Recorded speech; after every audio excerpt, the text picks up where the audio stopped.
Buenas tardes, ¿cómo están ustedes? Bueno, yo creo que este encuentro va a ser la última de acuerdo a lo programado por nuestra dirección académica. Estamos ante una situación muy especial, muy delicada, y especialmente nuestra comunidad y Alto Paraná todo. Bueno, ya al final todo el país, ¿verdad? Y bueno, yo creo que no soy la persona indicada, pero todos ya tenemos que estar conscientes de la responsabilidad personal que debemos tener cada uno por nuestros cuidados personales y familiares. Entonces, va mi pequeña recomendación una vez más, ¿verdad? De que nos cuidemos todos para que podamos salir de esta situación.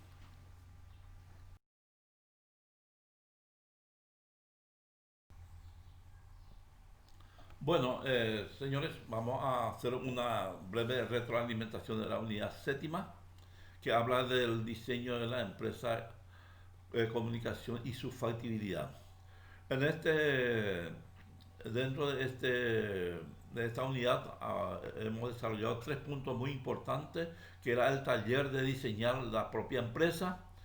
El segundo era el estudio de factibilidad, que significa que si hacemos un diseño, tenemos que tener previsto que realmente hacer si es factible o no cierta actividad que estamos queriendo hacer.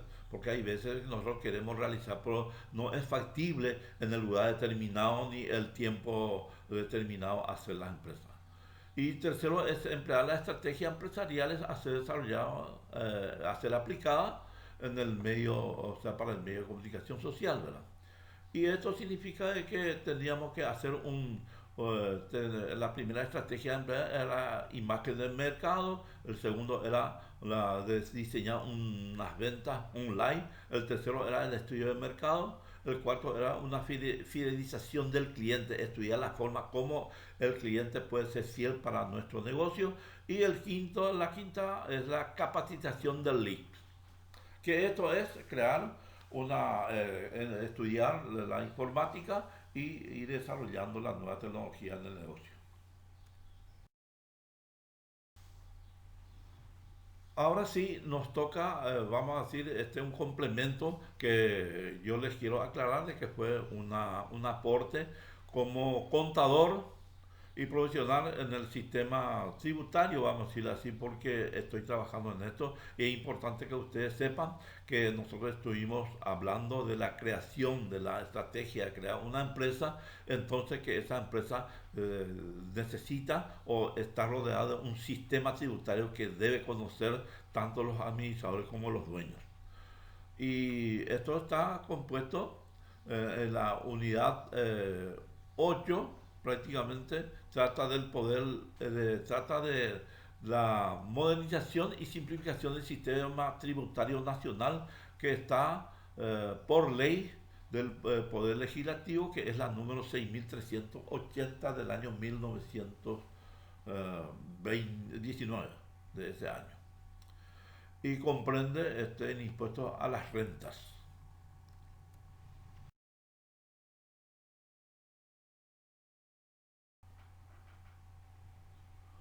Bueno, el primero que vamos a ver es el impuesto a la renta empresarial. Y tiene una sigla, es IRE, Impuesto a la Renta Empresarial. ¿Qué es el impuesto a la renta empresarial? El impuesto a la renta empresarial grava todas las rentas. ¿Qué son las rentas? Son estos los ingresos, los beneficios o las ganancias de fuente paraguaya que provengan de todo tipo de actividades económicas, primarias, secundarias y terciarias.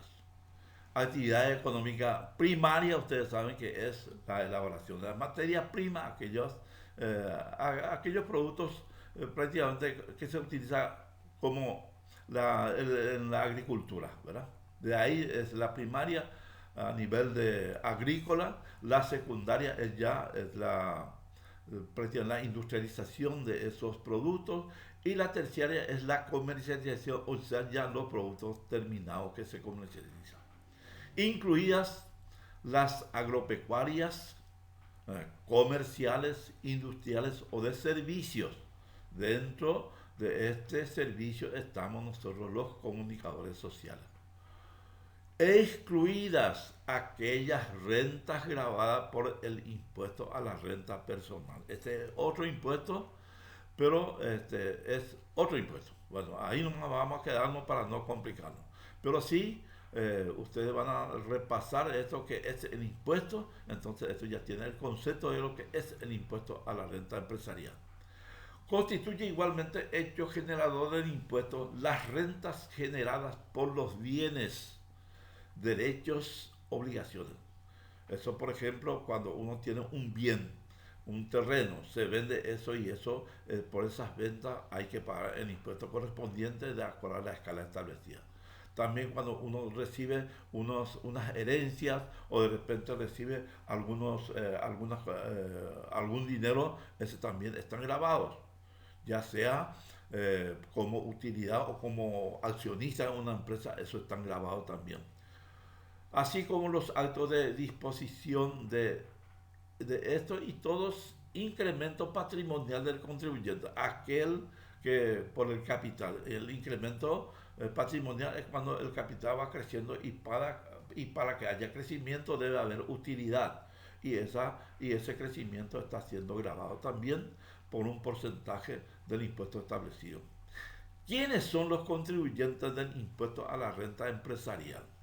Son, repito, las empresas agropecuarias, las empresas comerciales, las empresas industriales y los servicios.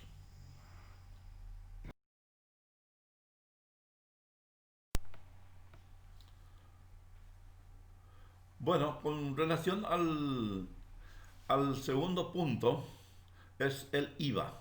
¿Qué significa el IVA? Impuesto al valor agregado. ¿Qué grava el impuesto al valor agregado, IVA? Grava las enajenaciones. ¿Qué son las enajenaciones? Son las ventas que uno hace de bienes situados en el país, las prestaciones de servicios realizadas en el territorio nacional, excluidos los de carácter personal que se presten en relación de dependencia. Si yo estoy trabajando en una empresa yo no pago por mi servicio, por el salario que recibo, no pago IVA. Eso es lo que significa. Y la importación de bienes. Por la importación de bienes tampoco se paga IVA en forma personal, con dependencia del lugar en donde se haya celebrado el contrato del domicilio, residencia o nacionalidad que quienes intervengan en las operaciones, así como quien los reciba y del lugar de donde provenga el pago. Entonces, esto podemos resumir que el impuesto al valor agregado grava las enajenaciones de bienes, dos, las prestaciones de servicios, excluido lo de carácter personal que se presten en relación de dependencia, y tercero, la importación de bienes. ¿Quiénes son contribuyentes del IVA? Vamos a ver quiénes son los contribuyentes del IVA. Son personas físicas, servicios personales, profesionales y arrendamiento. Empresas unipersonales, incluida la enajenación de bienes del servicio. Entidades privadas en general. ¿Cuáles son las entidades? Son las sociedades, asociaciones, cooperativas, fundaciones, consorcios de obras públicas, sucursales, agencias o entidades privadas. Estructuras jurídicas transparentes. Son instituciones también que se dedican a las actividades comerciales. Los contribuyentes del impuesto al INR, que es impuesto eh, espera un poco, es el impuesto de no residente. El INR es el impuesto no residente. Otro contribuyente son los importadores habituales y casuales. Bueno, estos son importadores habituales, son aquellas empresas que se inscriben o que se dedican exclusivamente a importar productos que, que traen del exterior para sus ventas. Y casuales son aquellas personas que de repente encuentran un bien determinado que entonces yo hago, me inscribo y bueno, me voy y me inscribo en la aduana como importador casual, que de vez en cuando mando a traer algunas cosas del exterior. Y los entes autárquicos, empresas públicas, entidades descentralizadas y sociedades de economía mixta. Los entes autárquicos significan que son entes que tienen una autonomía, por ejemplo, propia como la ANDE. eh, la ANDE, por ejemplo, es una empresa autárquica. ¿Por qué? Porque es del Estado paraguayo, pero tiene una administración independiente. No está administrado. Tiene una empresa que tiene su organización y su responsable y tiene que rendir cuenta al Estado, vamos a decirlo así, ¿verdad? Las empresas públicas son aquellas también que son del Estado. Las entidades descentralizadas y sociedades de economía mixta son las empresas que tienen capital, capital del Estado y particular. Esas son. Existen economía mixta, por ejemplo, que yo conozca y que me recuerdo en estos momentos, es la Industria Nacional de Acero, la ACEPAR. Es una de economía mixta porque tiene capital del Estado paraguayo y también tiene capital de particulares.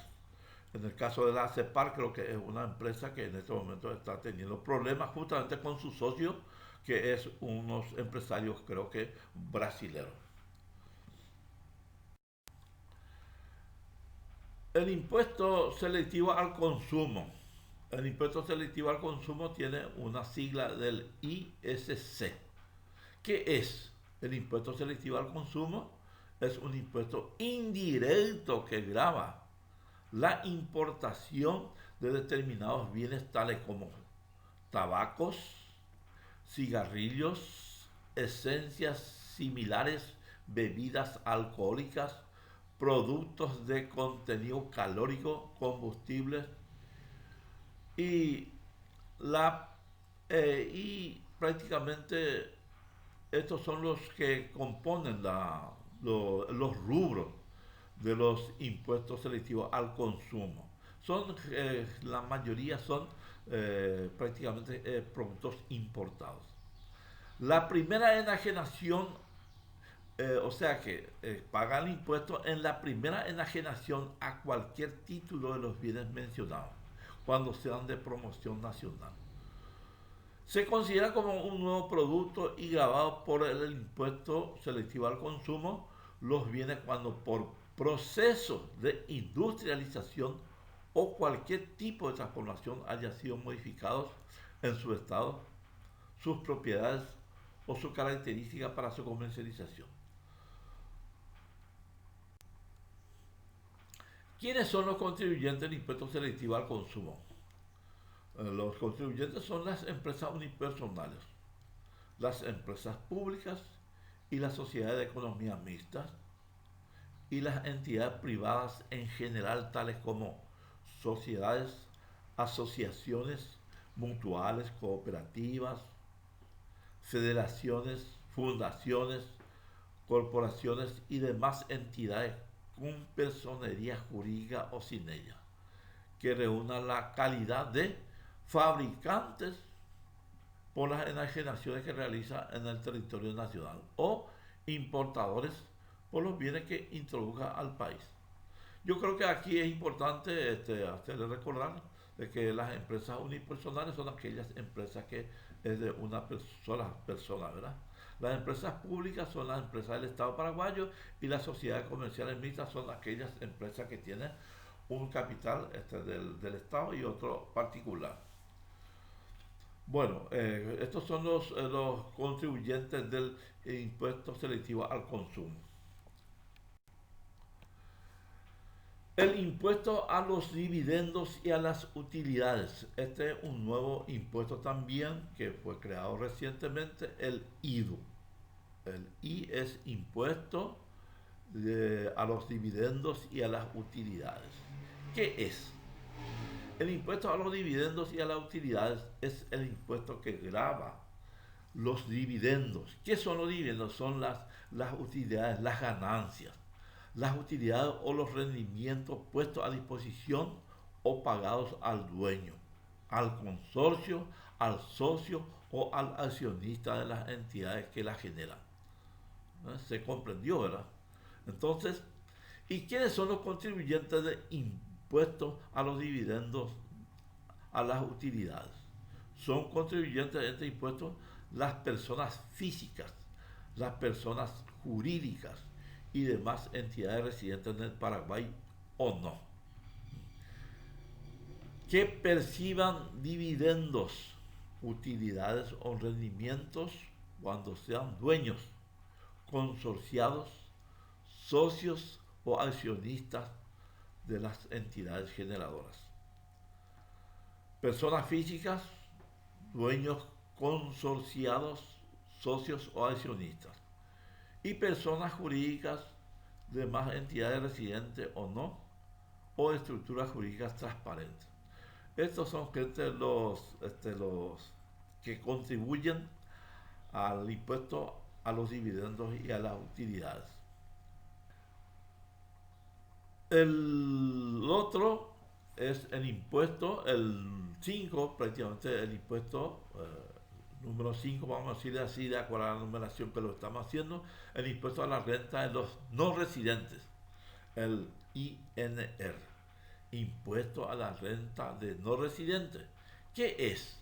El impuesto a la renta de no residentes es un impuesto que grava las rentas, las ganancias o los beneficios obtenidos por personas físicas, jurídicas y otras entidades no residentes en el Paraguay, que provienen de los hechos generados previstos en el impuesto a la renta empresarial y en el impuesto a la renta personal. ¿Quiénes son contribuyentes del impuesto a la renta de no residentes? Las personas jurídicas que no se encuentran constituidas de acuerdo con las leyes nacionales y las personas físicas que no cuenten con residencia permanente en el territorio de la República. Entonces, de repente cuando vienen esos artistas y actúan aquí como Luis Miguel y compañía, estos son los impuestos que se le a los no residentes. Viene, hace una presentación y por esa presentación entonces se le cobra el impuesto correspondiente. Bueno, el número 6 viene a ser el impuesto a la renta personal. Esto ya es conocido, el impuesto, un nuevo impuesto también. Hace poco apareció, se estableció, ¿verdad? Y es un impuesto más que se crea a las personas, pero ya personal. El IRP, el impuesto a la renta personal. ¿Qué es? El impuesto a la renta personal es aquel que grava las rentas de fuente paraguaya obtenida por las personas físicas, tales como las rentas y ganancias del capital, excluidas las rentas gravadas por el impuesto a los dividendos y a las utilidades IDU. Otro, las rentas derivadas de las prestaciones de servicios personales independientes y en relación de dependencia. El impuesto a la renta personal, entonces, comprende la renta derivada de las prestaciones de servicio. Eso somos nosotros, los comunicadores sociales, son las rentas derivadas de las prestaciones de servicios personales independientes y en relación de dependencia. Estas son los que pagan el impuesto a la renta personal. Lógicamente que esto se establece de acuerdo a una escala de salario. se llega en estos momentos, en el 2020-21 está terminando prácticamente, estamos llegando de que aquel que gana el salario mínimo también ya va a pagar el impuesto a la renta personal. Las rentas de fuente paraguaya, entonces graban el impuesto a la renta personal, las rentas y ganancias de capital, excluidas las grabadas por el IDU. IDU significa el impuesto a las utilidades. Entonces, este no incluye, es totalmente independiente. Yo por mi ingreso personal debo pagar el impuesto a la renta y no por mi ganancia de una empresa. Si yo, por ejemplo, tengo una empresa, eso es paga por otro lado. Las rentas derivadas de las prestaciones de servicios personales independientes y o de dependencia. A partir de este año, el IRP o el impuesto se deberá liquidar en dos formas diferentes. Por un lado, lo relacionado al servicio personal y por otro lado, a lo relacionado a las rentas y ganancias de capital. En conclusión, podemos decir que con la promulgación de la ley número 6380 del año 2019 de modernización y simplificación del sistema tributario, coloquialmente conocido la ley de reforma, el Paraguay da un salto cuantitativo importantísimo en materia de normas impositivas, adecuándose a las exigencias de un mundo globalizado, donde lo primordial es la competitividad y la transparencia en la gestión. Con esto, el país y también ustedes saben, y vuelvo a repetir, que con esto el Estado paraguayo está modernizando también sus recaudaciones para que pueda cumplir con su objetivo que tiene con su pueblo, con la sociedad. Bueno, entonces con esto damos por concluido nuestra, nuestra clase que corresponde a este año. Creo que es así porque según lo que se nos indicó, a no ser que haya una nueva disposición en la que podamos. Las circunstancias, ustedes saben que desde marzo estamos desarrollando de esta forma. Y bueno, seguramente que hay algunas lecciones o una forma en donde no hemos podido llegar con lo que se pretendía porque es una nueva experiencia tanto para ustedes como para nosotros los profesores. Y bueno, cada uno estamos tratando de hacerlo mejor y esperemos que en cualquier momento nos encontramos y se aclare algunas dudas existentes. Muchas gracias para todos.